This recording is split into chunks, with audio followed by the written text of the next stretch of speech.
Números capítulo 13, o versículo de número 1. Nós vamos primeiro para o versículo de número 1, que diz assim: E o Eterno falou a Moisés, dizendo: Envia para ti homens, para que espiem a terra de Canaã, que eu hei de dar aos filhos de Israel. E enviarás um homem por cada tribo de seus pais, sendo cada qual príncipe entre eles. 1 e 2. E agora vamos para os versículos 31 a 33. Mas os homens que subiram com Caleb disseram: Não poderemos contra aquele povo, pois é um povo mais forte do que nós. E amaldiçoaram a terra que tinham espiado, fanhoto aos olhos dele. Não temas, oh, não temas, pois eu contigo sempre serei.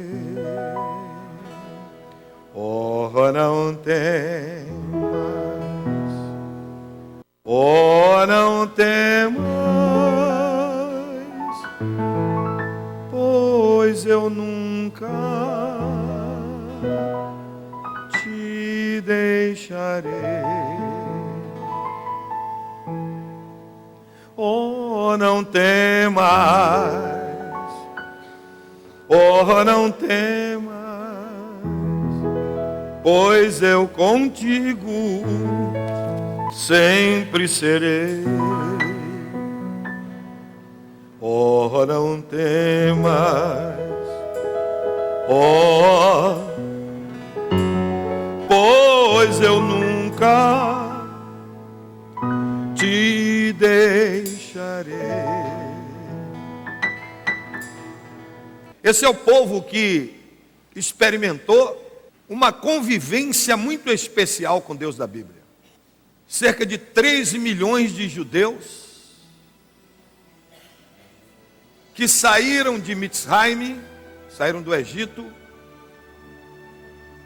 dirigidos por Moshe Rabbeinu, Moisés, nosso mestre, em direção a Eretz Zavat Halav Udevash, a terra que mana leite e mel, conforme a promessa do Eterno aos seus pais, Abraão, Isaque e Jacó. E eles foram testemunhas oculares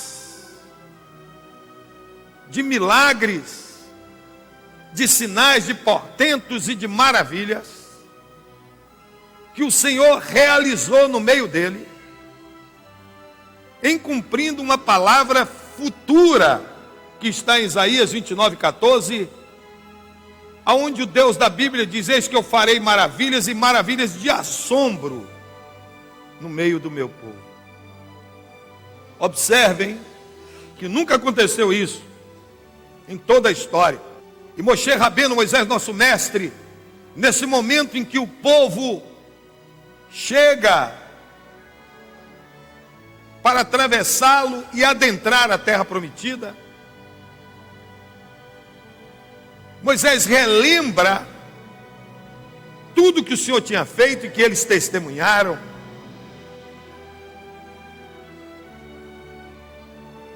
E relembra mais ainda que o Senhor havia prometido aquela terra e que o Senhor estava com eles nesse momento para entregar a terra na mão deles. Mas o que aconteceu com o povo de Israel acontece hoje. Hoje, no século 21, em 2009, pessoas que estão dentro da igreja do Senhor Jesus, vendo o Senhor realizar milagres, sinais e portentos e maravilhas, mas mesmo essas pessoas, elas não confiam no Deus da Bíblia. Nos momentos que quaisquer coisas se abatem sobre suas vidas, por mínimo que seja, elas já se afastam do Senhor, se desviam para o mundo, esquecem e começam a murmurar, como no Denique.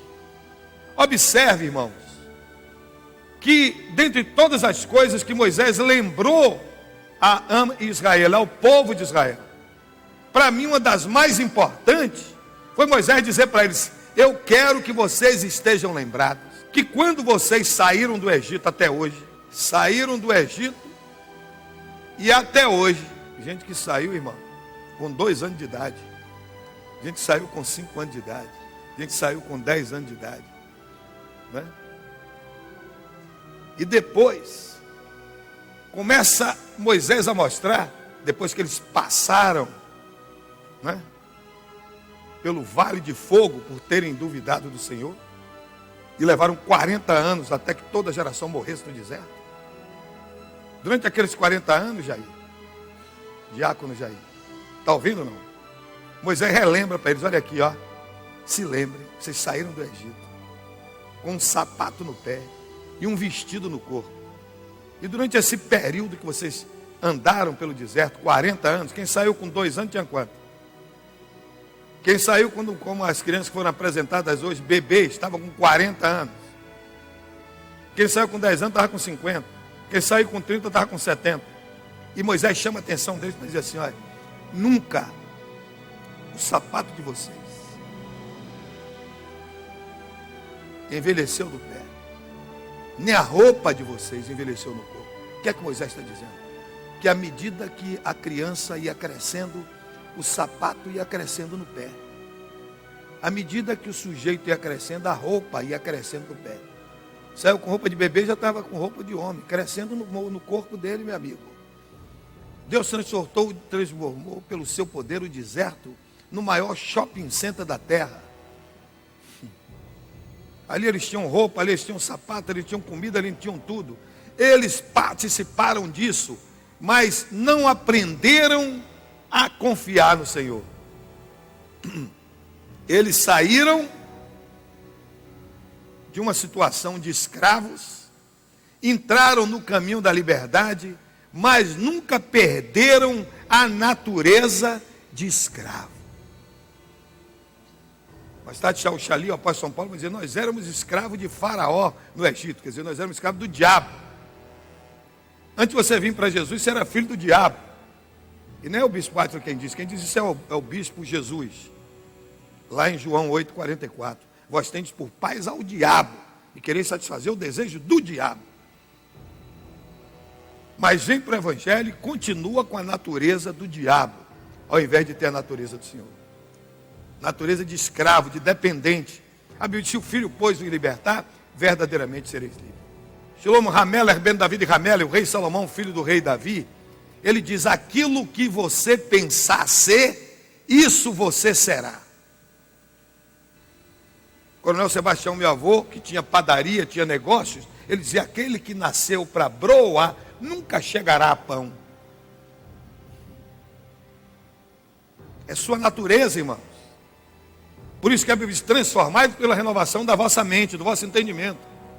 Se você nasceu num lar pobre e quer continuar pobre, vai ser a vida toda pobre.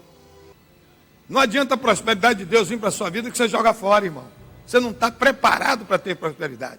Você tem que viver na miséria, na pobreza, na necessidade, porque o que você imaginar que você é, isso você será. Está entendendo bem, né?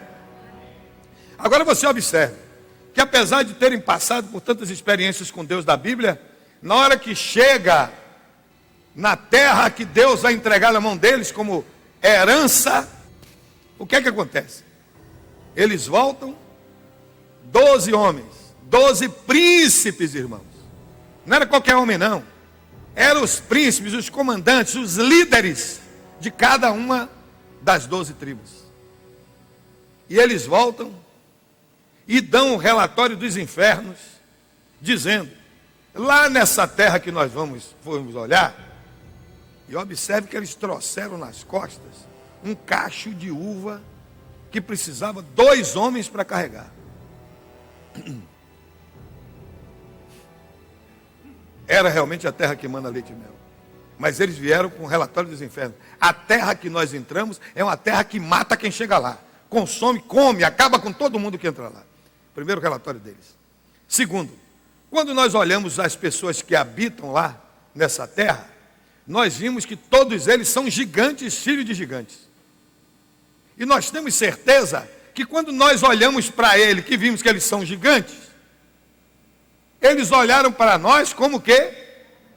Diga, eles são gigantes. E olharam para nós como sendo anão. E nós olhamos para eles e vimos que na realidade nós somos anãs. Olha para a pessoa que está falando, diga, eu não sou anão, não. Aliás, eu nunca vi um enterro de anão. Observe. Aquilo que você imagina ser, é isso que você será. E nessa manhã, Deus quer me usar para trazer ao coração de vocês algo que, durante esse feriado com os meus netos na praia, veio ao meu coração. Uma história de Branca de Neve e os 7 gigantes. Estão lembrados? Não é isso? É o quê? Branca de Neve e os 7 anões. Branca de Neve não tem nada com o diabo, é uma história de criança. Está entendendo? Mas, em vez de ser Branca de Neve, eu quero colocar o nome da pessoa, né? O negror da escuridão. É a oposição de Branca de Neve. Eu estou falando de Satanás, o negror da escuridão. Então, nessa manhã, nós vamos ter um confronto entre Deus e o diabo. E não é na terra do sol, como disse Glauber Rocha, não. É em qualquer que seja a terra. Porque Daniel disse, eu quero que você saiba, o rei Nabucodonosor, que o Deus da Bíblia é aquele que tem poder sobre o mundo dos homens. E a quem quer, ele levanta, e a quem quer, ele abate. Olhe para a pessoa que está ao seu lado e diga, o bispo Átila Brandão vai falar aos nossos corações, nesta manhã, sob o tema, os 7 gigantes de Deus e os 7 anões do diabo. E aí você vai se posicionar. Nessa manhã você vai se posicionar. Você vai saber o que é que você é. Se você é gigante ou se você é anão. A palavra que prevalece, vamos conversar pelo primeiro gigante de Deus, Abraão. Avraham Avinu, Abraão, nosso pai, um homem rico, cheio de propriedades, que vivia numa família idólatra, num país idólatra, mas que Deus o chamou e disse, deixa a tua terra e a tua família e vai para uma terra que eu te mostrarei. Abraão não ficou questionando a Deus, onde é essa terra, eu vou chegar lá como? Eu vou de avião, vou a pé, vou de ônibus, vou de carro, vou de bicicleta, vou de motoneta, como é que eu vou? A Bíblia diz que Abraão pegou o que era seu e entrou na estrada.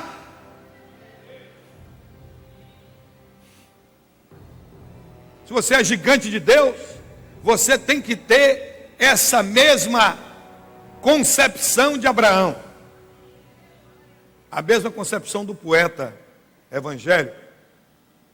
Onde quer que seja, por Jesus irei. Ele é meu eterno Salvador e Rei. Seja para a lida, para batalhar, seja para Campina, para guerrear. Onde quer que Deus me mandar, perto do meu Salvador eu quero estar. Não interessa, não se discute, nem se pergunta com que meio. Ele não perguntou com que meio se vai mandar provisão. Colocou o pé na estrada. Olhe para a pessoa que está do seu lado e diz, quando Deus mandar, vá.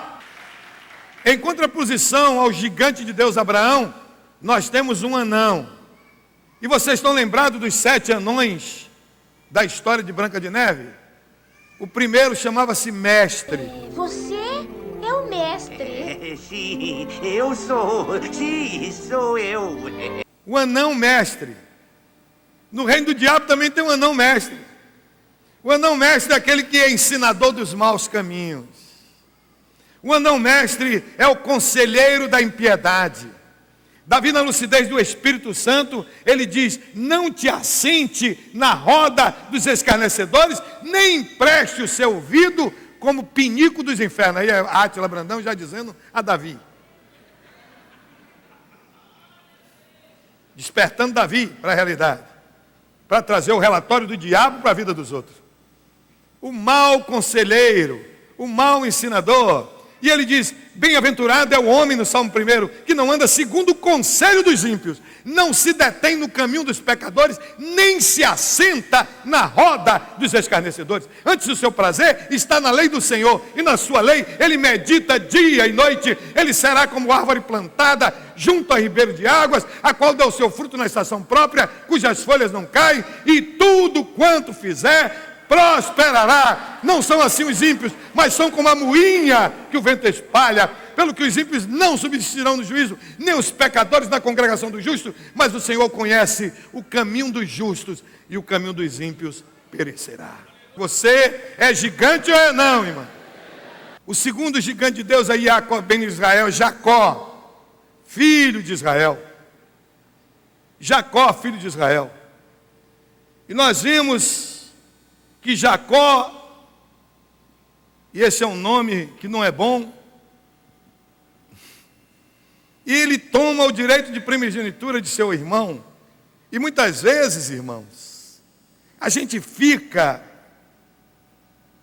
sem conseguir entender como é que o Deus da Bíblia diz: porque eu rejeitei a Esaú e escolhi a Jacó, 2 bebês, meu amigo. E como é que Deus permite uma coisa dessa? Que Jacó roube o direito de primogenitura do seu irmão? Eu não conseguia entender isso, Fabrício. Eu não conseguia entender isso. Como é que Deus permite um trambique dessa natureza? Eu não conseguia. Eu não conseguia. Até que Deus me revelou, usando um médico, obstetra, crente, cheio do Espírito Santo, quando ele me disse assim: você sabia, irmão Átila, que Jacó e Esaú eram gêmeos fraternos? Eu disse: meu irmão, o que é gêmeo fraterno? Ele disse: gêmeo fraterno são 2 crianças que são geradas diferentemente. O primeiro que foi gerado, está entendendo? E o óvulo nidou, quer dizer, prendeu na parede do útero, foi Jacó. Por isso que ele estava na parte de cima do útero. E o segundo que foi gerado foi Esaú, que ficou na parte de baixo do útero. E na hora de nascer, o segundo nasceu em primeiro e o primeiro nasceu em segundo. Eles eram gêmeos fraternos. E você observe que o poder de Deus era tão grande na vida de Jacó, que na hora que o irmão nasceu primeiro, que era o segundo, porque era gêmeo fraterno, ele já agarrou no calcanhar do irmão de volte.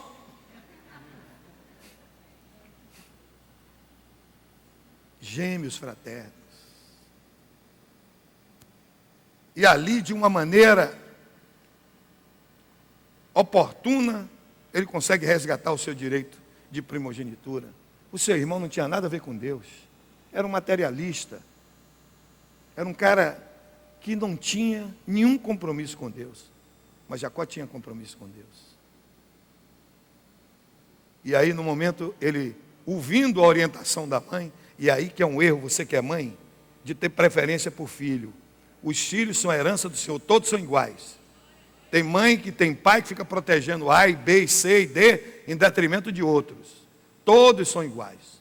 Todos têm o mesmo direito e todos têm que ser tratados da mesma maneira. Ah, porque ele é tão frágil, o problema dele, meu amigo, é filho. Tem que ser tratado de maneira igual. E a mãe vai lá e arma aquele segundo trambique lá, para que ele engane o pai que estava cego. Está entendendo? E ele cumpre a determinação da mãe e recebe a bênção da primogenitura, homologando o seu direito de ser primogênito, porque ele era primogênito. E aí o irmão se levanta para matá-lo, ele foge para o Iraque, está entendendo? E vai atrás do tio dele que se chamava Branco. Ou seja, as pessoas dali, aqueles árabes que moravam ali, tinham a pele escura. Mas esse eu não sei como foi que nasceu, se era albino, se era o quê. Ele era branco. Daí o seu nome branco, Lavan. Em hebraico quer dizer o cara que é branco. Todo mundo era escuro e ele era branco. Então ele era albino, sei lá o que era. E aí ele vai purgar, está entendendo? Com o tio dele, Labão, que era o maior ladrão do século. Tudo quanto ele tinha feito de errado. E é por isso que o Senhor diz, aquilo que você desejar para os outros, vem em cima de você. Está entendendo? Não? Esse é o Jacó. Esse é o Jacó. Que quando volta fugido do sogro, irmão. Que o sogro queria que ele continuasse escravo do sogro. Toda hora mudava o salário dele. E ele acerta com as esposas, vamos embora daqui. E foge de lá. E o sogro resolve reunir um bando para matar ele, acabar com a vida dele. Só uma coisa que o sogro não sabia. Olhe para a pessoa que está do seu lado. Era que esse gigante, Jacó, estava em aliança de sangue com Deus. E no momento que Labão o persegue e para durante a noite para dormir, Deus cumpre a palavra de Deus, está no livro mais antigo da Bíblia, que é Sefer Iov, o livro de Jó. E diz assim, o livro de Jó: Deus fala com o homem, quando o homem está dentro do seu quarto, deitado na sua cama de noite. E no momento que Labão está deitado, Deus vem e diz assim: olha aqui, Labão, você está indo atrás de Jacó. Jacó está em aliança de sangue comigo. Quando você encontrar Jacó, em vez de você matá-lo, você cale esse bocão, bote essa língua de trapo para dentro e não lhe fale nem bem nem mal, porque se você falar alguma coisa, ou bem ou mal, eu te mato. Agora você imagine, não era nem um mico, é um King Kong, aquele macaco de 32 metros. Um sujeito que é sogro encontra o genro, e o genro diz: ô meu sogro, quando foi a viagem? Não fale nem bem nem mal. Está com fome? Quer sentar? Nem bem nem mal, meu amigo. Se falar bem ou mal, morre. Olhe para a pessoa que está ao seu lado. Você está aí em aliança de sangue com o Deus da Bíblia? Então você não é anão, você é um gigante de Deus.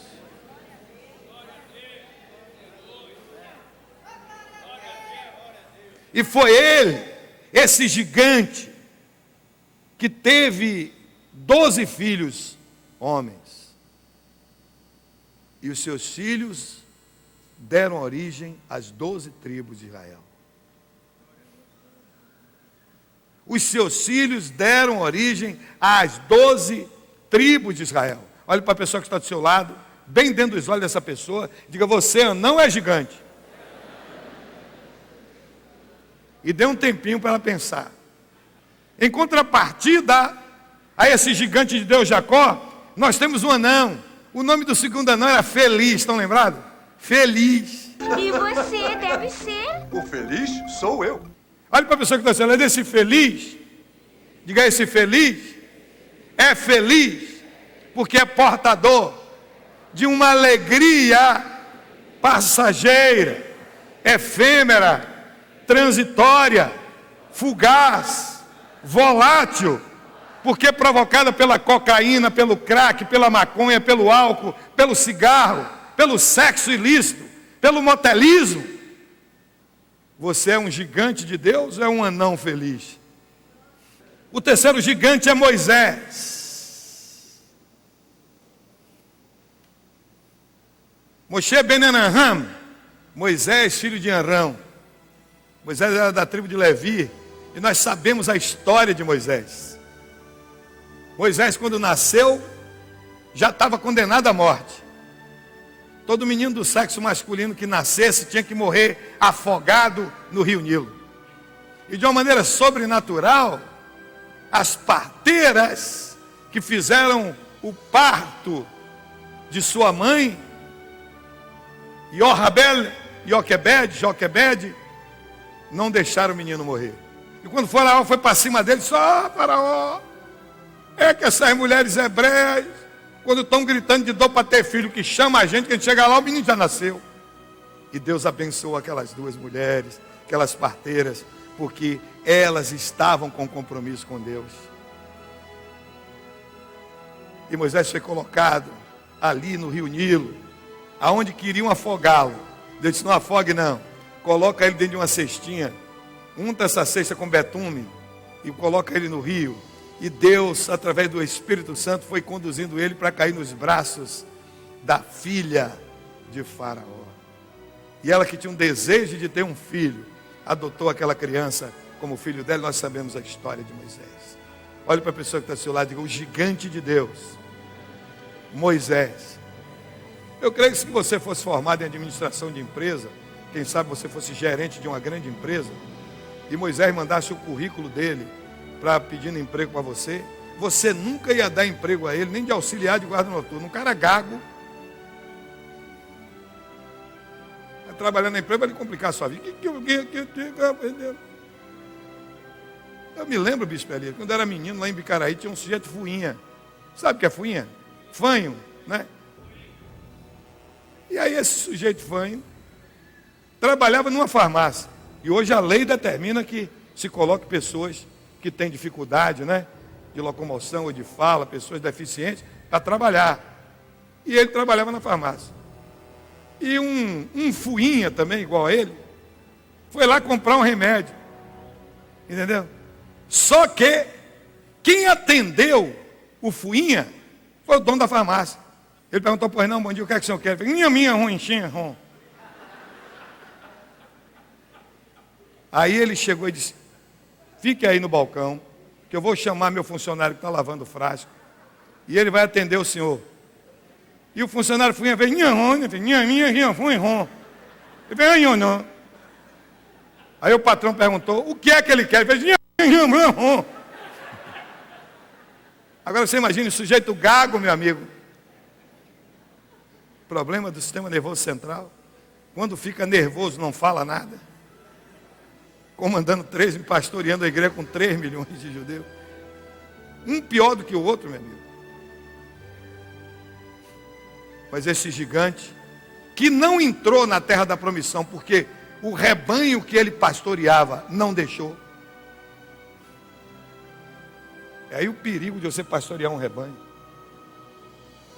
Né? E eu cheguei a essa conclusão conversando com Deus. Eu disse, Deus, Átila Brandão descobriu por que você é todo poderoso. E o Senhor perguntou, por que, filho? Eu disse, porque você consegue ser Deus dos crentes. Eu nunca vi um povo tão complicado. Meu amigo. Só um Deus todo poderoso para ser Deus desse povo, meu amigo. E aquele homem chega na terra da promissão. Sobe a Arnebol, Monte Nebo. Olha a terra. E o Senhor diz assim, ó, suba no monte que você vai morrer. Olha, meu irmão, eu era novo no Evangelho, estou vindo para o Evangelho. Como todo crente novo, questionador. Comecei a ler. E quando chega lá, Deus diz, suba e morra, meu amigo. Eu digo, vou me desviar do Evangelho. Um Deus que diz que velo pela minha palavra para cumpri-la, em Jeremias 1,12. Diz para o cara, você vai entrar na terra prometida, meu amigo. E chega lá e diz, chegou na terra prometida, cheguei, meu Deus. Olhou, olhei, gostou, gostei, vai morrer. Não vai entrar, não. Eu não vou servir esse Deus, não, meu amigo. Um Deus que lá no livro de Números está escrito pela boca de Bilã, de Balaão. Deus não é homem para que minta, nem filho de homem para que se arrependa. Que faz um acordo com o sujeito e não cumpre, meu amigo. Não quero nada com esse sujeito, rapaz. Entrei em crise de desviar do Evangelho. E o cão dizendo, está fazendo o que aí, rapaz? Volte para mim. Está entendendo, não? Já pensou que situação? E eu não sei o que é que aconteceu comigo, que me deu aquela vontade de ler a Bíblia para ver se encontrava alguma coisa que me desse alento. E a coisa mais extraordinária que eu encontrei é que realmente O Deus que diz assim, eu velo por minha palavra para cumpri-la, é o Deus que cumpre. Naquele momento que eu vi Jesus subir com Pedro, Tiago e João, naquele monte da transfiguração, e Deus lá no céu dizer, ô Moisés, está lembrado que eu disse que você entraria na terra prometida? Você vai para Jerusalém, meu amigo, que naquele tempo nem existia. Vá lá e entre, porque eu sou Deus, e quando eu digo eu cumpro, quando eu falo eu realizo. E lá vem Moisés e vem para o lado de Jesus, e entra na terra prometida, porque quando Deus promete, você tem promessa, irmão? Olhe para a pessoa que está ao seu lado e diga, você tem promessa? Se Deus não cumpriu, vai cumprir hoje. Se não cumprir hoje, Ele vai cumprir amanhã. Mas Ele vela pela sua palavra para cumprir. Oh, uau! Oh, aleluia! Lá para chamacaia cola brichimigreira. Ei, fala para chiquioteia molemia nasce. Em oposição ao gigante Moisés, está o anão do diabo, zangado. Vamos lembrar de zangado? Você deve ser o zangado. É isso. Zangado é o murmurador inveterado, é o nudenique. Zangado é o sujeito praguejador. Zangado é o sujeito que quando abre a boca é para amaldiçoar. É o sujeito igual a Bilã, que recebeu dinheiro para Balaão, para amaldiçoar o povo de Israel.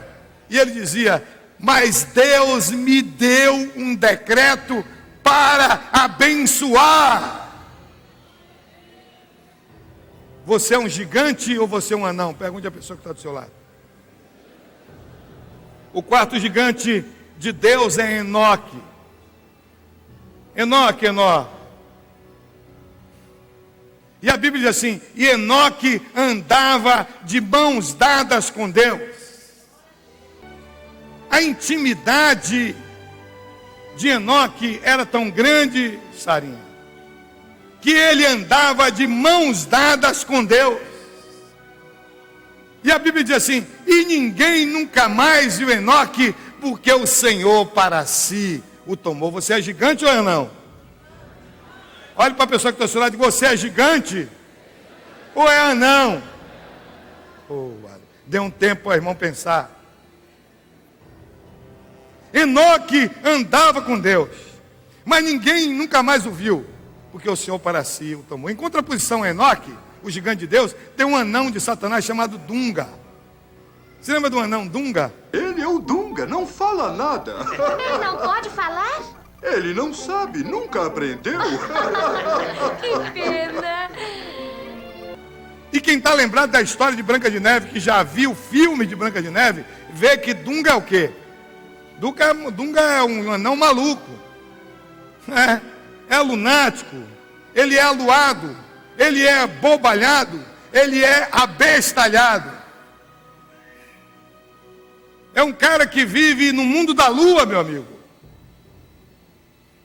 É um cara que, embora o corpo dele esteja presente aqui na igreja, a alma dele está absorta no firmamento. Quem sabe igual a Antônio Frederico dos Guimarães de Castro Alves, quando diz assim, olha, eu quero viver, beber perfumes, na flor silvestre que embalsama os ares, ver meu corpo adejar no infinito, qual vela branca na amplidão dos mares. Está o sujeito aí adejando, lá em cima, fora de órbita. É Dunga. E eu quero que você saiba o seguinte, eu estou fazendo um paralelo entre o gigante de Deus, o crente gigante de Deus, e o crente anão.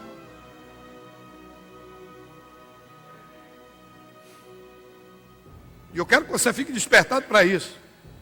O anão não tem nada a ver com Deus. Não é o anão físico. Não é o sujeito que é anão. Estou dizendo o anão espiritual. O quinto gigante de Deus é Elias. Elial Hanavi. Tem muita semelhança com o bispo Elias, que também é um gigante de Deus. Elias, o tisbita. Geralmente quando você vai estudar a história de um profeta, você vê que ele tem linhagem. Ele tem linhagem. Aparece o nome dele, profeta fulano, filho de Beltrano. Por exemplo, Ioná ben Amitai, Jonas, filho de Amitai. Mas aí não, Elias o tisbita, não aparece nada. Entendendo? E quando eu vejo que não aparece nada, eu fico feliz, porque eu tenho certeza que Deus não costuma chamar os capacitados. Deus costuma capacitar os chamados. Como Amós.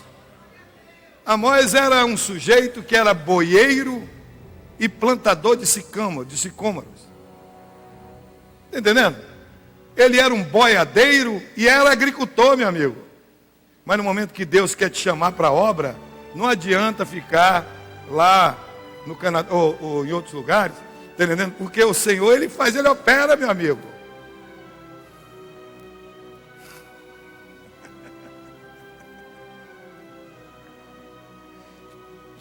E aí, Elias, o tisbita, foi aquele que destruiu 850 falsos profetas, sendo 400 de Baal e 450 de Estar.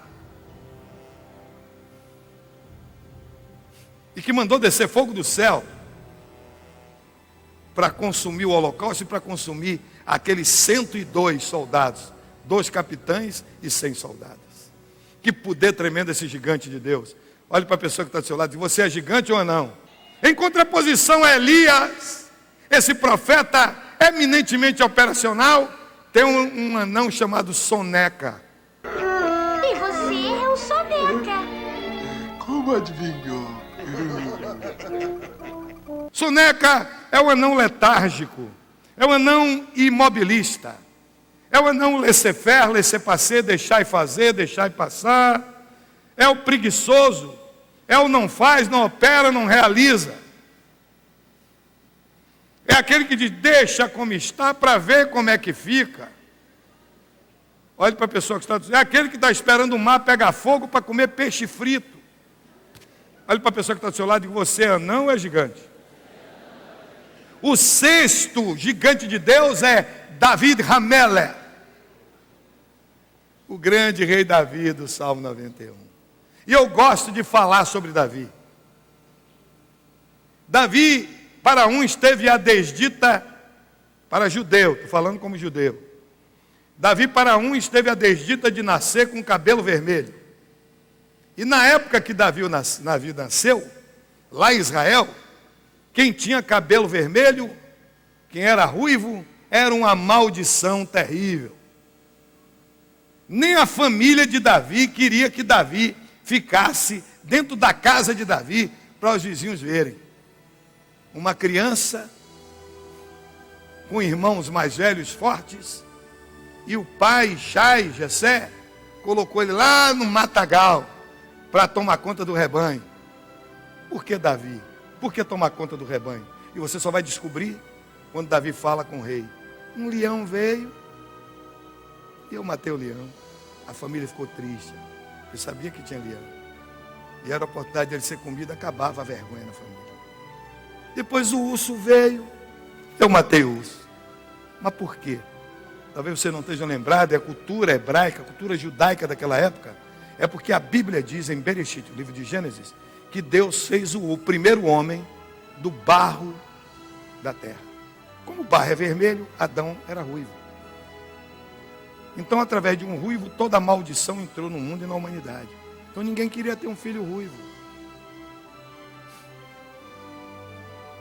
Mas Deus cumpriu mais uma vez a sua promessa. Deus toma as coisas loucas, as coisas desprezíveis e as coisas que não são, para confundir a que são.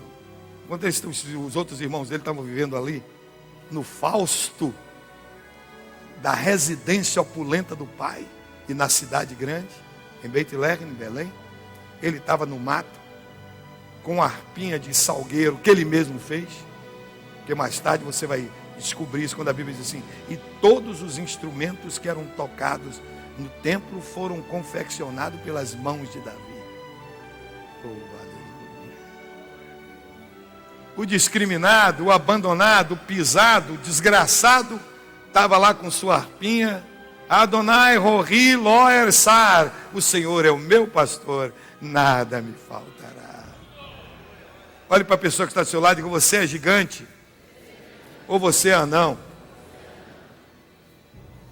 E observe que no momento que seu próprio sogro se levanta contra ele, que era rei em Israel, rei Saul, para matá-lo, para destruí-lo, né? E ele foge, ele está no deserto, com fome, o povo com fome, aqueles que o acompanhavam. E de repente ele se aproxima da casa e da propriedade, da fazenda de um homem muito rico chamado Naval. E esse sujeito, Davi com fome, os homens com fome, estava tosqueando ovelhas, e é festa na hora da tosquia. Tinha comida, tinha tudo, mas não deram nada a Davi. E depois que termina a tosquia, Davi manda pedir, pastor Edson Medeiros, uma comida, pelo amor de Deus, na casa dele. Me manda um carneiro aí para eu comer aqui com os homens. Está todo mundo morrendo. Porque no momento que vocês estavam tosqueando, eu não deixei que nenhum bandido encostasse no seu rebanho para roubar, não deixei ninguém encostar. E agora manda para mim. E Naval disse, quem é Davi? Eu tenho nada com Davi. Morra. Um dente na parede, vou dar nada não. Vou dar nada. E um empregado, um daqueles bandoleiros, né, que estava lá, no meio de Davi, e que era empregado de Naval querendo passar para cá, vem correndo e disse assim, olha, eu vi na hora que ele convocou os homens, disse, bota a espada na cintura, que nós vamos matar Nabal, a mulher de Nabal, o gato de Nabal, o cachorro, o papagaio, todo mundo que tiver na família dele, não vai ficar ninguém vivo a partir de hoje. E a esposa de Nabal, que era como pastora Vânia, mulher sábia,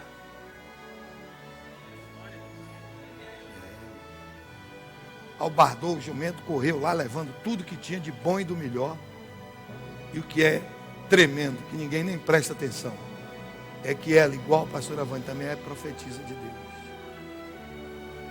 Ela se ajoelhou aos pés de Davi e disse assim, eu sei que o meu senhor Davi é aquele que guerreia as guerras do Senhor, meu Deus. Oh, que coisa. E eu sei que a tua vida está atada no feixe daqueles que servem ao Senhor da Bíblia. Oh, aleluia. Que gigante. Em contraposição a Davi de Ramela, o grande rei Davi do Salmo 91, está o anão Atishim. Então, lembrado desse anão Atishim? Atishim é o hipocondríaco, é o sujeito que sofre de todo tipo de doença. Quando vocês estão, estou com a dor no fígado, acordei de manhã com um problema no estômago, ai meu coração, ai minha cabeça, acordei com a dor de cabeça, bispo, cavalar, acordei com a tosse de cachorro, acordei com a fome de leão. Não sei o que é que eu faço, procure um veterinário. Cabeça cavalar, de cavalo. Fome, tosse de cachorro e fome de leão não é coisa para médico, tem que ser veterinário. Está acostumado com esse tipo de, né? Hipocondríaco. Vai, irmão, peguei. Eu acordei hoje com resfriado, irmão. Estou com resfriado. Irmão, ora para Deus curar esse resfriado. Não, vou orar para Deus me dar vergonha, irmão. Meu irmão, se tornar um operário de Deus.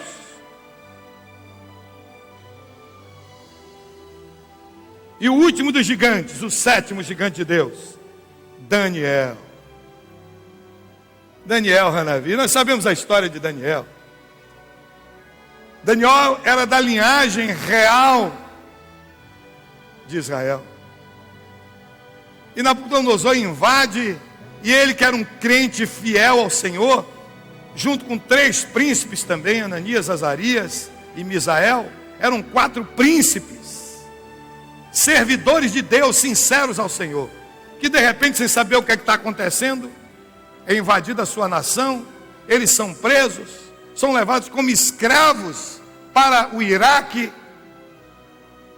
a Babilônia, e ali os 4 são castrados, se tornam eunucos na corte de Nabucodonosor. Não se desesperaram, não abandonaram o Senhor, não amaldiçoaram o Senhor, continuaram servindo a Deus. Que gigante! Que gigante! Que gigante! Oh meu Deus, que gigante! E quando eu vejo essa vida lançado na corda do leão inocentemente, quando eu vejo os três, o rei chamar os três, olha aqui, ó, eu soube que vocês não se ajoelham, a minha imagem que eu mandei fazer é o meu Deus, é o Deus da Babilônia, Marduk, está entendendo bem? E na hora que tocar aí a corneta, tocar o pífaro, tocar os tambores, tocar tudo, vocês vão se ajoelhar, porque se não se ajoelharem, vão morrer, vão virar churrasco, num fogão, numa fornalha 7 vezes aquecida, entenderam? Fez, olha, isso aí nós não entendemos, nem queremos entender. Se vai morrer ou não vai morrer, não é problema nosso. Agora o que nós queremos que você saiba, rei, que nós não vamos nos ajoelhar.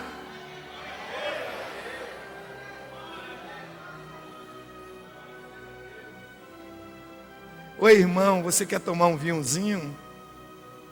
Olha, eu não tomo vinho, não. Ah, não vai dizer que você é crente, esse crente careta. Vinho não faz mal, Jesus bebia vinho. Tome só um pouquinho. Tá todo mundo está bebendo. Todo mundo. Ele, eu vou tomar um pouquinho para não dizer que eu sou. Você, olha, eu sou crente, não é dizer, viu?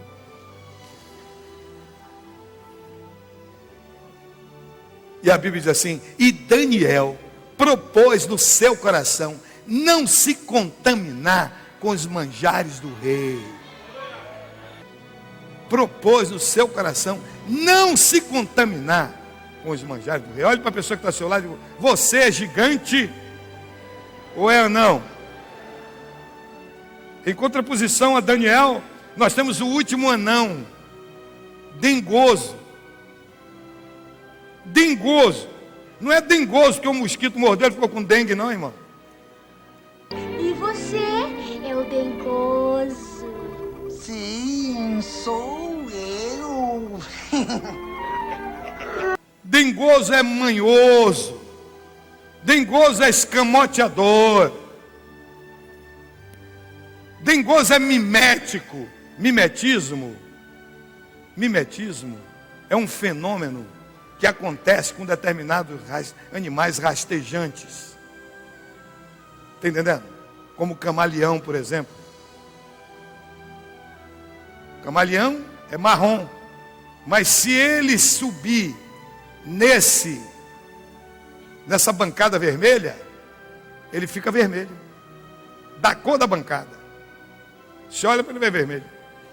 Ele sobe numa árvore, as folhas verdes, ele fica verde.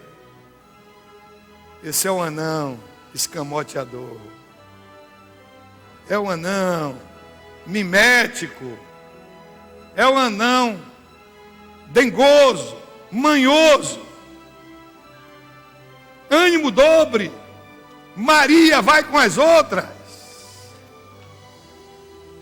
Você é gigante de Deus ou é um anão do diabo? Se você é gigante de Deus, você tem que aprender que Jesus Cristo, ele disse: o diabo vem para matar, roubar e destruir. João 10:10. Mas eu vim para que você tenha zoe aionios, no grego do Novo Testamento. Eu vim para que você tenha zoe aionios, diga zoe aionios, que foi traduzido como vida abundante, mas não é. Diga zoe aionios, significa a natureza e a qualidade de vida de Deus.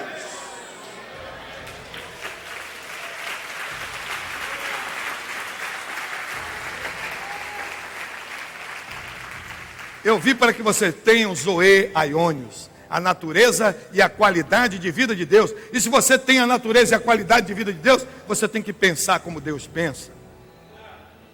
Olhe para a pessoa que está do seu lado e diga: eu nunca mais. Você não. Eu sou um gigante de Deus.